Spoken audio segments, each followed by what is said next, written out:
Before we get started, make sure to subscribe to the channel and share our content on the internet. Thank you so much and enjoy the video.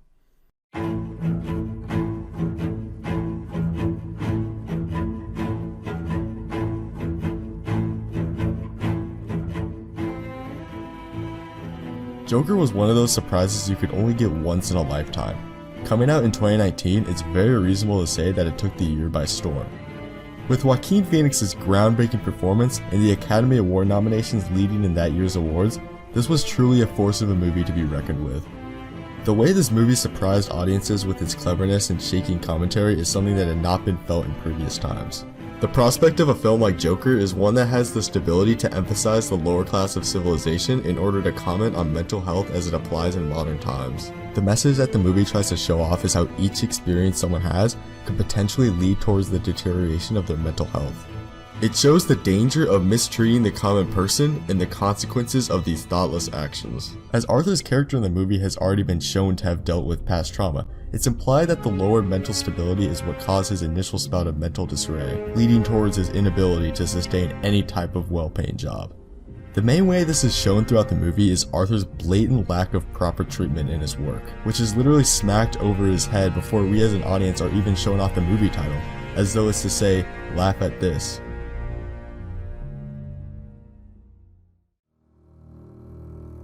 While it may be sad to say, one of the reasons why this film performed so well is because of the fact that people were finding relatability in Arthur's character. With a global mental health crisis in adults and teenagers, this type of movie is needed to help the public understand what it could be like for someone to not properly deal with their mental issues. It's important to figure out that just because someone might feel like they're relating to Joker, it doesn't mean that they're any worse because of it. Creating a climate in which we stigmatize people that relate to this story only goes to worsen the problem and moves away from the subtext of the film. Being able to understand this helps to solve the issue before it becomes too big, which is what the main themes of the movie were trying to represent. When Joker came out, there were a lot of people who went in for a typical superhero action film, but left confused after watching a slow-burning drama which studies how this character grows throughout the movie. We sat down to write a movie about empathy and the lack thereof in the world. We wanted to make a movie about the power of kindness, and that's genuinely where it started from. As people watched the film, they started to realize that maybe this wasn't the Joker origin story they have come to expect, but rather a story about a man's lack of sanity and his mental state snapping under the pressures of society. And that's what makes a lot of this movie so powerful. Since this movie is left so open-ended, it leaves room for the audience to engage with it later on. This benefits with the interpretation of the relatability with Arthur's character, and how he contributed to the overall function of the story. While the upbringing of Arthur is not one that should inherently be relatable, there's a large number of people that have dealt with similar issues, whether we'd like to admit it or not. Part of that helps go towards building the authenticity of the world we see, and makes the movie feel like it has more of an overall message. To do this, however, the movie has to slowly show you how bad of a person Arthur really becomes.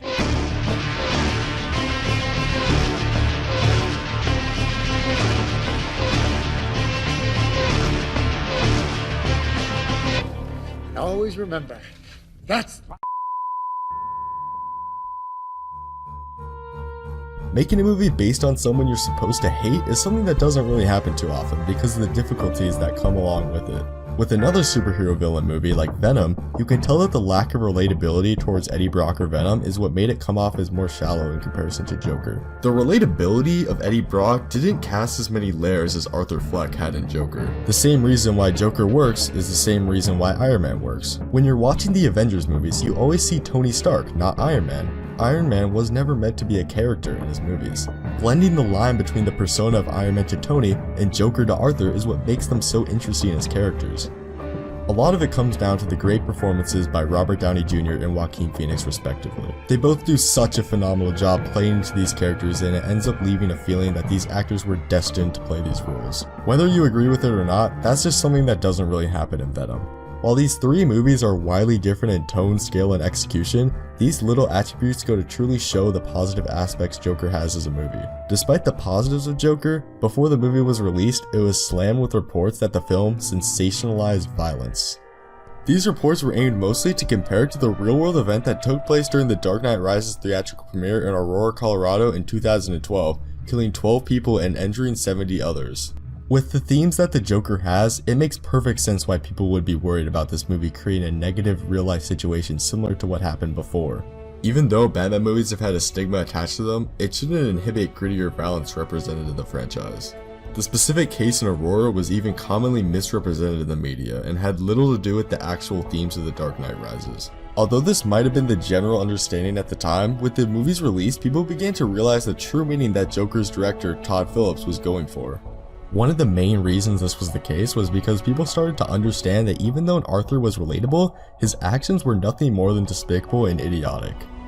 Todd Phillips as a director made sure to not romanticize his actions throughout the movie, even though it could be misconstrued. His previous works were not all comedies as many people have said, but rather dramas mixed with comedic elements. The main thing to realize about Joaquin Phoenix's Joker is he's still a bad guy through and through. What makes him such a compelling character though is the fact that you understand why he feels the way he feels.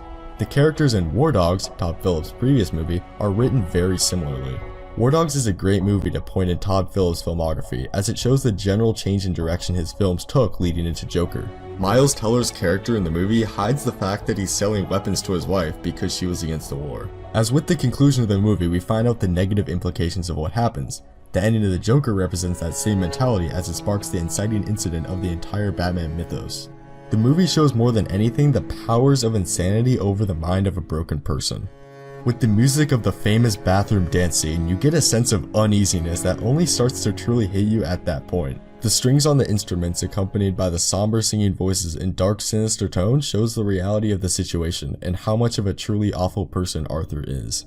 Believe it or not, the real sadness that comes from Joker is the fact that you want him to get better. With his deteriorated mental state, it's easy to forget that shooting those businessmen on the train was an action that started out in self-defense. The main inciting piece of the movie was mainly dictated by how the world views what happened and not the story surrounding it. That seems to be the true meaning of the movie, and it's easy to get distracted from that point, like how Arthur does. With everything in the movie, it's truly inspiring to see something like this. Something that tackles mental health in a creative yet somber way. As deserving as this movie is, it's truly worth the status of an instant classic.